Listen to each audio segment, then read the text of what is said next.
Welcome to Opinion Journal Live. I'm Jason Riley, and joining me to discuss the events unfolding at the U.S. embassies in Egypt and Libya is Wall Street Journal columnist Peggy Noonan. Welcome, Peggy.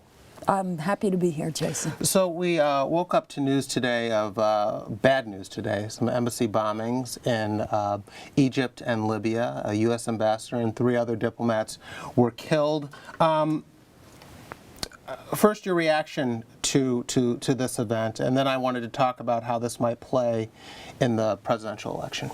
Well, it's horrifying. It is grave. It is a terrible tragedy that may turn into a continuing crisis. It is shocking to think that whipped up crowds could murder the American ambassador to a country whose freedom we helped win not long ago. It's really quite something, and I think people are still absorbing the information and trying to absorb the higher meaning and what it implies. It is a moment of history. I mean, this will of course become part of the presidential campaign, but no one should attempt to exploit it for gain. Sure. The president is getting pretty high marks these days on foreign policy in the polls, and I'm wondering if Romney is sort of outside of his comfort zone when it comes to national security and foreign policy. He didn't stress it at the convention. He's taken some criticism for that, obviously from Democrats, but also from a lot of Republicans. What do you think is going on there? Does Romney just have a laser focus on the economy and jobs, and can he get away with pushing foreign issues to the side? I think he's a person who knows a lot about economic issues and how to make money and how others can make money and how to set the conditions by which the flow of money can be swift and deep. That having been said, I don't think he is a person who, well, he has not shown that he is a person of original foreign policy thinking. It doesn't seem to be on his mind, and I have to tell you, I don't think in his statement on what happened in Libya last night and in his remarks today, I don't think he did himself any favor.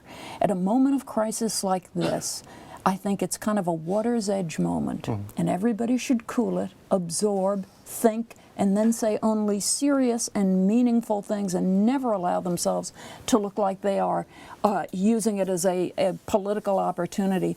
Romney looked weak today, I feel.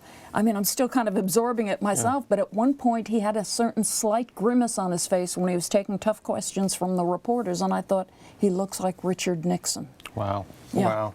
There was an interesting article in Politico recently that suggested that the downplaying of foreign policy by the Romney campaign is by design. A Romney advisor defended the candidate's handling of the issue and said this is an economy election, and if he gets off on foreign policy or war policy, he's playing on the president's turf. I mean, what do you make of that?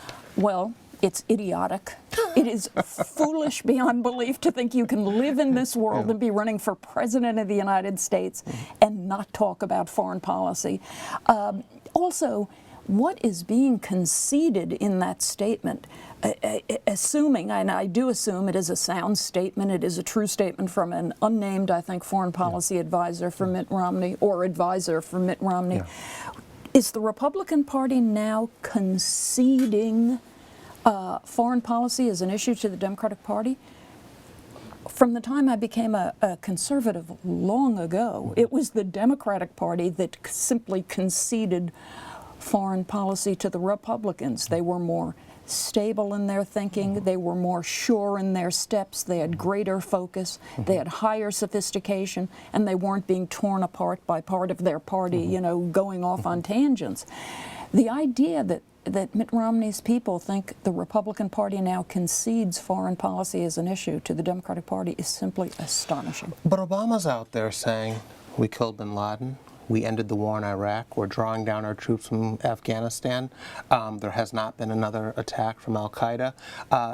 Is Romney simply facing a reality that he doesn't have a lot of leverage on this issue, on foreign policy, and so he's going to focus on other things. I think Romney's mistake so far, I mean, of course he's trying to focus on the economy. It is the great immediate issue in all of our lives, but foreign policy is always there. I think Romney's mistake is that this is what there's an opening for in America's thinking about foreign policy now. The statement of and the holding high of a grand strategy that says this is America's role in the world now. This is what we intend to do. These are what our challenges are. This is how we mean to meet them. Do you know what I mean? Not vague, ad hoc, unconnected statements about whatever foreign policy issue comes up. What is your grand strategy, which means what is your thinking as you look at the world? There is an opening for that. It is astonishing to me that the Republican presidential candidate is not meeting it. Okay.